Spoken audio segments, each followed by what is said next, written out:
আমি ইসকনের প্রত্যেকটা সদস্যকে বলে দিতে চাচ্ছি, এ দেশ আল্লাহু আকবারের সুরে সূর্য ওঠে, এদেশে আল্লাহু আকবারের সুরে সূর্য ডুবে। এদেশে 93% মুসলমানের দেশ।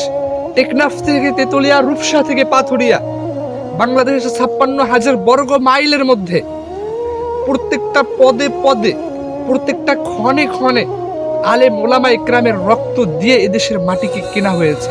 সুতরাং যদি কেউ এদেশকে দখল করে নিতে চাও, তোমরা বোকার স্বর্গে বসবাস করতেছো, তোমরা বোকার স্বর্গে বসবাস করতেছো। কারণ এদেশকে রক্ষা করার জন্য শুধু সেনাবাহিনী নয়, শুধু পুলিশ বাহিনী নয়, শুধু র্যাব বাহিনী নয়, দেশকে রক্ষা করার জন্য কওমি মাদ্রাসার তরুণ ছাত্ররাও প্রস্তুত রয়েছে। কওমি মাদ্রাসার নবীন প্রবীণ তরুণ ছাত্ররা জীবনের তাজা, বুকের তাজা রক্ত জমিনে, আল্লাহর জমিনে ঢেলে দেওয়ার জন্য প্রস্তুত রয়েছে। সুতরাং সাবধান হও।